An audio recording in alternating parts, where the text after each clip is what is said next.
The CBS studio lights burned hot against Al Pacino's face as he adjusted his position in the burgundy leather chair across from Barbara Walters. October 15, 1990. This was supposed to be a career retrospective, a thoughtful conversation about his journey from struggling theater actor to Hollywood icon. The kind of interview that cemented legacies and reminded audiences why certain performers transcended mere celebrity to become cultural touchstones. Al wore a simple charcoal gray suit with no tie, his dark hair perfectly styled but not overly formal. At 50, he carried himself with the quiet confidence of someone who'd proven himself in every medium that mattered. The Godfather trilogy had made him a legend, Serpico had established his dramatic credibility, and Scarface had shown his willingness to take risks that other actors wouldn't dare attempt. Barbara Walters sat across from him in her signature style. Impeccably dressed in a navy blue blazer, her blonde hair perfectly coiffed, her expression carrying that mixture of warmth and steel that had made her the most powerful interviewer on television. She'd built her reputation on getting celebrities to reveal more than they intended, on asking the questions that other journalists were too polite or too intimidated to pursue. The studio was configured for intimacy. Just two chairs positioned at slight angles, a small table between them holding two glasses of water, and the kind of soft lighting that was designed to make guests feel comfortable while ensuring every facial expression was clearly visible to the cameras. 3 cameras captured different angles, operated by technicians who'd worked with Walters long enough to anticipate her rhythm and style. They were 23 minutes into what was scheduled to be a 45-minute interview. So far, the conversation had been predictably professional. Al had discussed his early theater work, his breakthrough in The Godfather, his approach to character development. Standard territory for an actor of his stature being interviewed by someone of Walters' reputation. "You've spoken extensively about your method acting approach," Walters said, consulting her notes with the practiced ease of someone who conducted thousands of interviews. "The months of preparation, the psychological research, the complete immersion in character. It's quite intensive." Al nodded, sensing that this was leading somewhere beyond simple career discussion. Barbara Walters didn't ask questions just to fill airtime. "For Serpico, you spent months with police officers, learning their psychology, their methods, their personal struggles," she continued. "For Scarface, you researched the Miami drug culture extensively. You've said that you need to become the character completely, not just portray them." "That's right," Al replied, his voice carrying the thoughtful tone he used when discussing his craft. "I believe audiences can sense when an actor is lying to them, when they're just performing surface behaviors without understanding the internal truth of the character." Walters leaned forward slightly, a gesture that Al recognized as significant. In the dozen or so interviews he'd done with major journalists, he'd learned to read the subtle signs that indicated when a conversation was about to shift from friendly to confrontational. "But there are critics who suggest that your approach has become limiting," Walters said, her voice maintaining its professional warmth while delivering what Al immediately recognized as a challenge. The studio seemed to grow quieter, though nothing had actually changed. The cameras continued rolling, the lights maintained their steady glow, and the technicians went about their work with the same focused professionalism. But Al could sense that whatever had been discussed in the pre-interview meetings was about to reveal itself. "Limiting in what way?" Al asked, keeping his voice neutral but his eyes sharpening with interest. Walters glanced at her notes again, a gesture that Al suspected was more for dramatic effect than actual reference. "Well, there's a perception among some film critics and industry professionals that your intensity, your, shall we say, passionate approach to performance, has become predictable." Al felt his jaw tighten slightly, but he maintained his composed exterior. This was live television, broadcast to millions of viewers across America. Whatever response he gave would be scrutinized, analyzed, and potentially used to define his career for years to come. "Predictable," Al repeated, the word carrying just enough edge to suggest he wasn't pleased with the characterization. "The shouting, the emotional extremes, what some people call overacting," Walters continued, her voice maintaining that same professional tone that somehow made the criticism sound both reasonable and devastating. There are those who feel that Al Pacino has become a caricature of himself. The silence that followed lasted perhaps 3 seconds, but in television time, it felt eternal. Al stared at Walters, processing what had just happened. This wasn't a career retrospective anymore, this was an ambush, delivered with the kind of surgical precision that had made Barbara Walters famous for making celebrities uncomfortable. A caricature, Al said slowly, his voice carrying a new quality that made the camera operators lean forward slightly behind their equipment. Your performances in Scarface, for instance, Walters pressed, perhaps sensing that she'd opened a significant line of inquiry. Many critics felt that you'd crossed the line from intense characterization into something more theatrical. More suited to the stage than to film. Al's hands, which had been resting casually on the arms of his chair, tightened slightly. His breathing remained controlled, but something in his posture suggested that Barbara Walters had just activated something dangerous. The criticism, Walters continued, is that your acting style has become too much.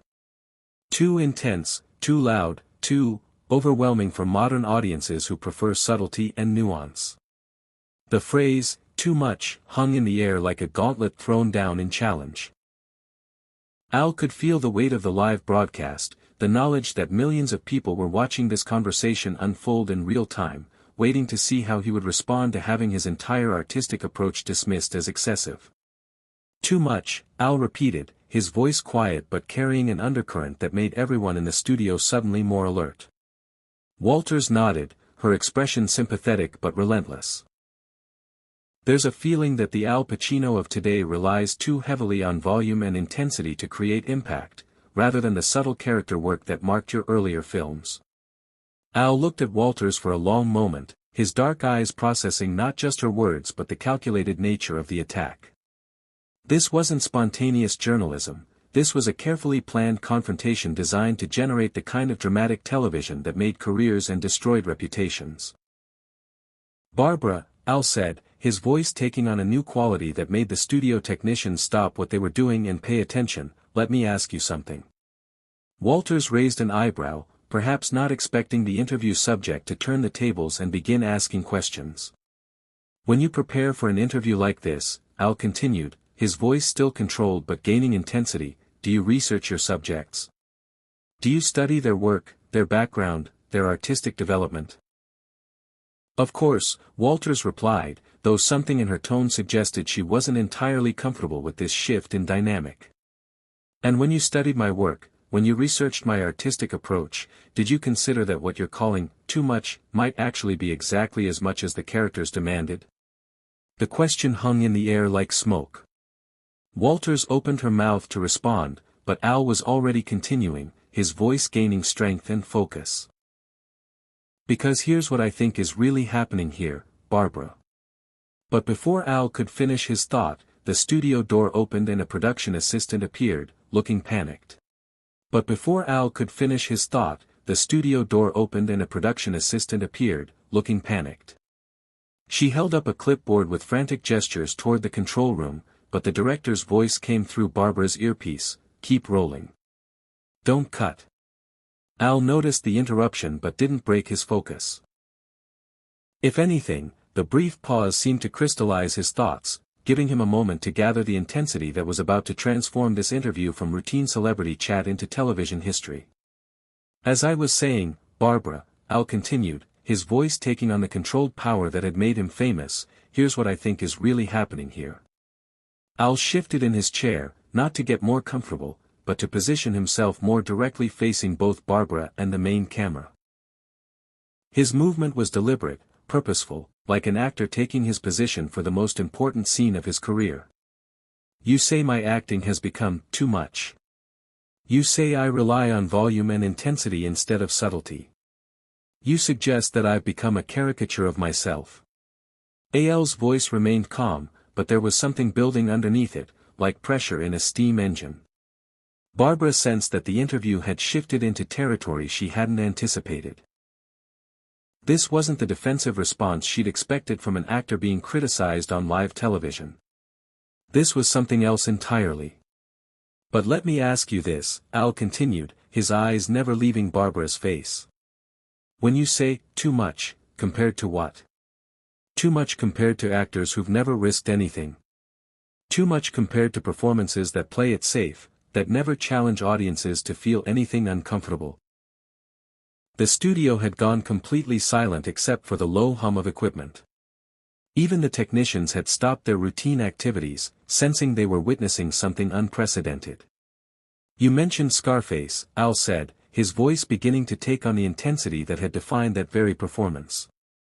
You said critics felt I'd crossed a line, become too theatrical. Do you know what Scarface was about, Barbara? Before she could answer, Al was already explaining, his voice gaining momentum and power. Scarface was about a man so desperate to achieve the American dream that he was willing to destroy everything good about himself to get it. Tony Montana wasn't a subtle character living a subtle life. He was a man consumed by ambition and paranoia and cocaine and the belief that the world owed him everything. Al leaned forward in his chair, his intensity building but remaining completely controlled, completely focused. So when you say my performance was too much, you're essentially saying that I should have played a character driven by extreme emotions with moderate emotions. That I should have portrayed a man screaming inside with a quiet voice. The camera operators found themselves adjusting their positions slightly, drawn by the magnetic quality Al was projecting. This wasn't just an interview anymore, this was a masterclass in the defense of artistic integrity happening in real time. And that, Barbara, Al said, his voice taking on a new edge, reveals something about what's wrong with American entertainment. We've become so afraid of genuine emotion, so uncomfortable with real intensity, that we dismiss anything that makes us feel something powerful as too much. Barbara tried to interject, but surely there's a difference between appropriate intensity and appropriate? Al cut her off, his voice rising for the first time, not in anger but in passionate conviction. Appropriate according to whom? According to critics who've never spent months learning what it means to be a corrupt cop. According to audiences who want their entertainment predigested and comfortable. Al stood up from his chair, a movement so sudden and powerful that Barbara instinctively leaned back. But Al wasn't threatening, he was transforming the entire energy of the studio through sheer presence. Let me tell you about too much, Barbara, Al said, his voice now carrying the full force of his personality, his training, his decades of commitment to his craft. Too much is what happens when an actor cares more about truth than comfort.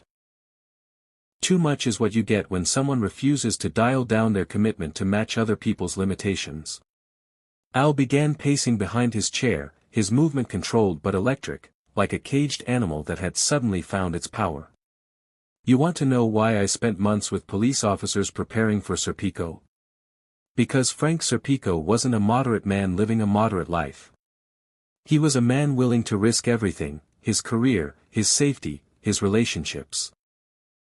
For the principle that corruption was wrong.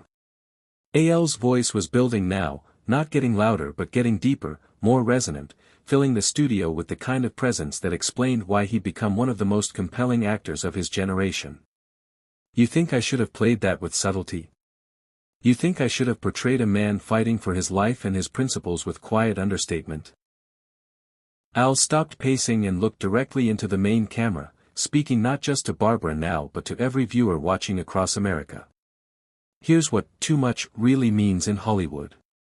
It means caring more about the truth of a character than about being liked. It means being willing to look foolish, to risk failure, to push so hard for authenticity that comfortable people get uncomfortable watching you. Barbara tried again to regain control of the interview. But Al, surely you can understand that audiences. Audiences? Al interrupted, turning back to face her with an intensity that made her words die in her throat. Let me tell you about audiences, Barbara. Al moved closer to her chair, not intimidating but commanding, his presence filling the space between them. I get letters from people who say that watching Serpico helped them understand what it means to have integrity in a corrupt world. I meet young actors who tell me that seeing The Godfather taught them that acting could be about more than just entertainment, it could be about exploring the deepest parts of human nature. Al's voice took on a different quality now, more intimate but somehow even more powerful. I've had police officers tell me that my portrayal of Frank Serpico was so accurate it helped them understand their own struggles with corruption. I've had Italian Americans say that Michael Corleone, despite his flaws, was the first time they'd seen their culture portrayed with real psychological depth instead of stereotypes. Al sat back down, but his energy remained electric, his presence undimmed. That's what too much creates, Barbara. It creates performances that change people, that make them think differently about themselves and their world. And if that makes some critics uncomfortable, if that seems excessive to people who prefer their art safe and predictable, then I'll take being too much over being forgettable. The silence that followed was profound. Barbara Walters, who'd built her career on never being speechless, sat motionless, apparently processing what she'd just witnessed. This wasn't just an actor defending his artistic choices, this was a manifesto about the purpose of art itself. You asked me earlier about my method, Al continued, his voice returning to a more conversational tone but still carrying incredible intensity. About the months of preparation, the psychological research, the complete immersion in character. Al looked at Barbara, then at the cameras, then back at Barbara. That's not a limitation, Barbara. That's a commitment. A commitment to finding the truth of every character I play, no matter how uncomfortable that truth might be for audiences who prefer their emotions pre-packaged and sanitized. Al leaned back in his chair, but his eyes remained sharp, focused, completely present. So yes, I am too much. Too much for critics who want actors to stay in safe, predictable lanes. Too much for an industry that's more comfortable with charm than with truth. Too much for anyone who thinks that great art should make people comfortable instead of challenging them to feel something real. Al smiled then, but it wasn't a friendly smile. It was the smile of someone who just proven a point beyond any doubt. And I'm proud to be too much, Barbara. Because in a world full of people who don't care enough, someone has to care too much. The studio remained silent for nearly 10 seconds, an eternity in television time. When Barbara finally spoke, her voice lacked its earlier confidence. That's certainly a passionate defense of your artistic choices, Al. That wasn't a defense, Al replied, his voice calm now but still carrying undertones of everything that had just been unleashed. That was an explanation of what it means to be an artist instead of just an entertainer. Within hours of the interview's broadcast, CBS's phone lines were flooded with calls. Viewers demanding to know when the interview would be rerun, critics re-evaluating their previous assessments of AL's work, acting teachers requesting copies to show their students. The interview segment, particularly AL's passionate response, was replayed on news programs, entertainment shows, and talk shows across the country. In an era before social media, it achieved viral status through the sheer power of word of mouth and traditional media repetition. Barbara Walters, in her later memoir, would write that the interview taught her an important lesson about the difference between challenging an artist's work and attacking their fundamental approach to their craft. Al never spoke publicly about the interview again, but his subsequent career choices suggested that the exchange had clarified something important for him about his relationship with critics and audiences who wanted him to be less than he was. The phrase, too much, became a badge of honor among method actors, a reminder that sometimes the greatest compliment you can receive is being told you care too much about your craft. And television interviews with serious actors were never quite the same again, as hosts learned that some artists, when properly provoked, could transform a routine conversation into a moment of genuine revelation about the nature of art itself. Al Pacino's response to Barbara Walters didn't just go viral. It redefined what it meant to defend your artistic vision on live television.